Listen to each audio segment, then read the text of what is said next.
Right now, as you're watching this video, there's a car driving past your house that scored bottom-tier ratings in safety tests. And the crazy part? It's probably been driven by your neighbor for years. Completely legal, completely normal looking, and completely capable of turning a fender bender into a tragedy. Today, we're counting down the 10 most dangerous cars that are still prowling our streets. Cars that make a motorcycle look like a tank. These aren't just vintage death traps from the 1970s. Some are still being sold today, and others are still legally driving around your neighborhood. And some of them might shock you.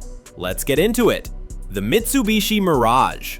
It looks harmless enough, like an economy car designed by committee in the most boring boardroom imaginable. But this little econobox earned the distinguished honor of being one of the few modern cars to score poor and marginal ratings across multiple Insurance Institute for Highway Safety crash tests. Some of the worst scores you can get for a modern vehicle. Here's the brutal reality. In frontal crash tests, the Mirage's driver's side door frame buckled so badly that testers noted severe structural compromise. The dummy's head contact with interior surfaces showed what would likely be serious head injuries. And the side impact protection? Let's just say a cardboard box might offer similar resistance. The most terrifying part? Mitsubishi sold these things by the thousands to first-time car buyers and budget-conscious families. People who trusted that new car automatically meant safe car. But at least the Mirage tried to be modern.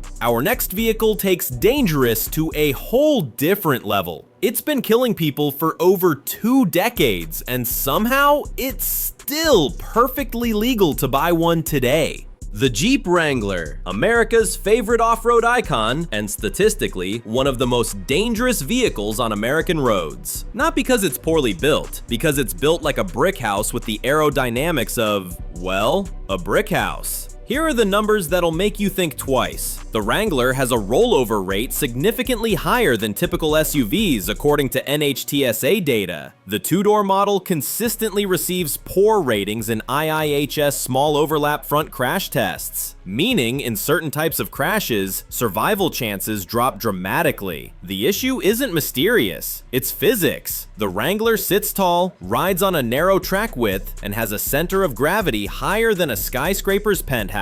Add in those knobby off-road tires that grip pavement unpredictably, and you've got a recipe for disaster at highway speeds. But here's the kicker. Jeep actually advertises this trade-off. They call it capability. Marketing gold, engineering nightmare. Speaking of marketing disasters, our next car was supposed to revolutionize transportation. Instead, it revolutionized how not to design a car's structural integrity. The Smart Fortwo looks like someone took a real car and put it in the dryer on high heat. At just 8.8 feet long, it's adorable, it's economical, and it's absolutely terrifying in anything resembling a real-world crash. Don't let the marketing fool you. Smart's Tridion safety cell sounds impressive until you realize it's basically a roll cage with seats. The problem isn't the cage itself, it's what happens to the humans inside when 1,800 pounds meets 4,000 pounds of pickup truck. Physics doesn't care about your engineering philosophy. Early IIHS driver death rate data from 2008 to 2011 showed Smart Fortwo drivers had one of the highest fatality rates of any vehicle, significantly higher than drivers of larger vehicles. The tiny car gets launched like a ping pong ball, and the occupants experience G-forces that would make an astronaut nervous. That Smart name starts feeling pretty ironic when you're looking at those statistics. But at least Smart owners knew they were driving a golf cart on steroids. Our next vehicle fooled families into thinking they were buying safety, right up until the lawsuits started flying. Yes, the Ford Pinto. That Pinto. The car that became synonymous with exploding death trap is still on the road today. There are an estimated several thousand Pintos still registered and driving in the United States right now. Let's refresh everyone's memory on why this matters. The Pinto's fuel tank was positioned directly behind the rear axle, with just a few inches of trunk space for protection. In rear-end collisions over 30 miles per hour, the tank would rupture, fuel would spray everywhere, and the car would turn into a Viking funeral on wheels.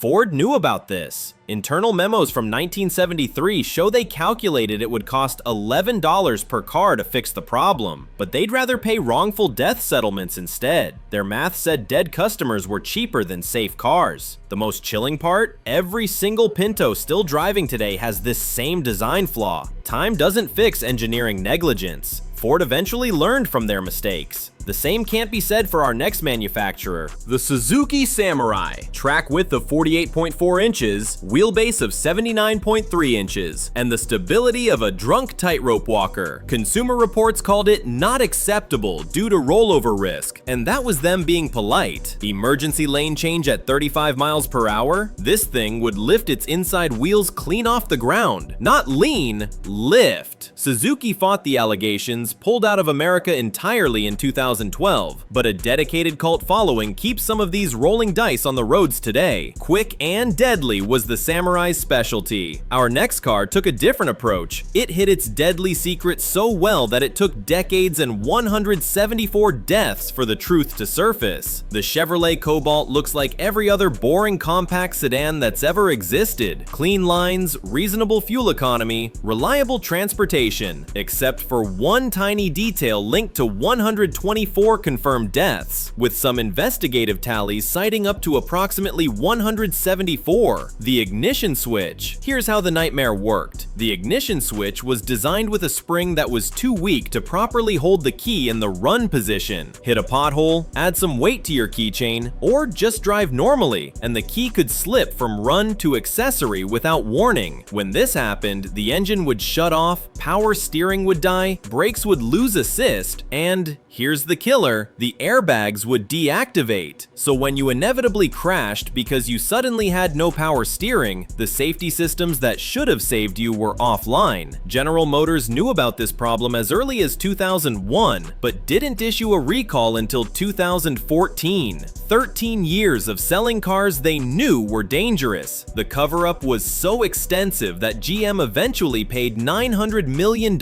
in criminal fines. GM's ignition scandal was massive, but at least it was fixable with a recall. Our next vehicle's problems are literally built into its DNA. The classic VW microbus.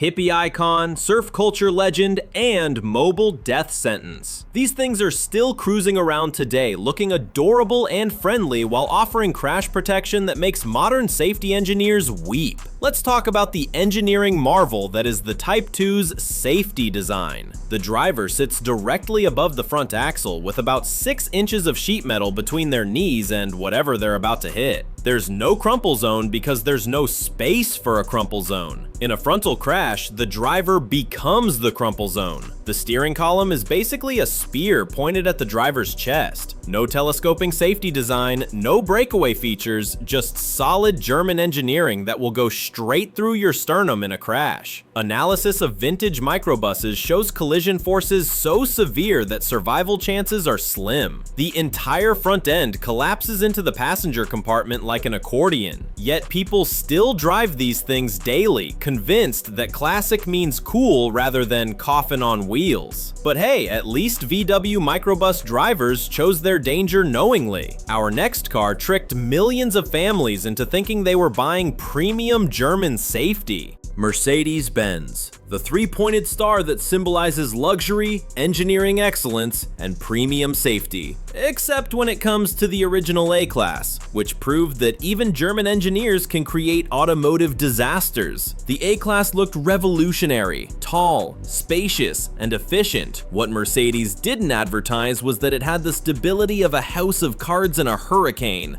During routine testing by Swedish automotive journalists in 1997, the A-Class literally flipped over during a standard emergency lane change maneuver at just 60 kilometers per hour, 37 miles per hour. The footage was devastating. This wasn't some extreme test. It was the basic moose test that every car should pass without breaking a sweat. The A-Class failed so spectacularly that Mercedes had to halt production, retrofit every single car with electronic stability control, and completely redesign the suspension. But here's the terrifying part. Some prefix A-Class vehicles may still be on European roads today. They look exactly like the safe ones, but they're essentially landmines waiting for the right corner at the wrong speed. Mercedes eventually fixed their problem with technology. Our next manufacturer tried to fix their problem with lawyers and marketing. Spoiler alert, it didn't work.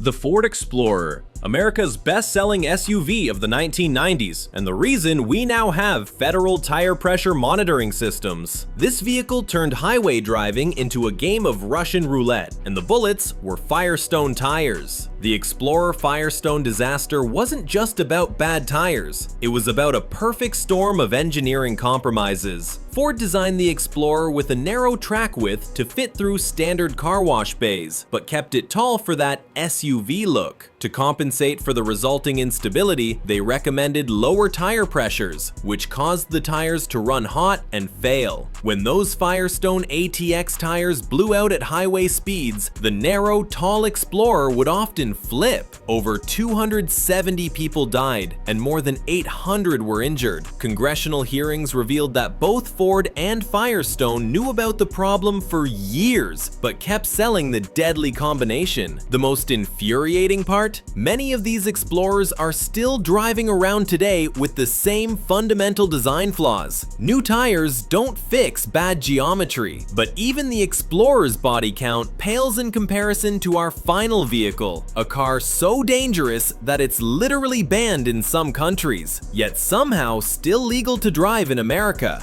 The Ford Bronco II takes the crown as the most dangerous vehicle still legally driving on American roads today. This compact SUV has a rollover rate so catastrophic that it makes every other vehicle on this list look safe by comparison. Here are the nightmare statistics. NHTSA data shows the Bronco II has one of the highest rollover fatality rates of any vehicle ever sold in America. To put that in perspective, it's several times more deadly than typical passenger cars and significantly more dangerous than even its bigger brother, the full-size Bronco. The engineering was criminally negligent. Ford took the Ranger pickup truck chassis, made it shorter, raised the center of gravity, and somehow convinced themselves this was a good idea. The result was a vehicle that would flip if you looked at it wrong. Sharp turns, sudden lane changes, even aggressive highway entrance ramps could trigger a rollover. Internal Ford documents revealed they knew the Bronco II was dangerous before it ever went to market. They calculated that widening the track by just 2 inches would solve the problem, but decided the cost wasn't worth it. They literally chose profits over lives. The most chilling fact? They're still on the road in meaningful numbers. Exact current registrations are unclear, and the rollover risk was among the worst ever recorded.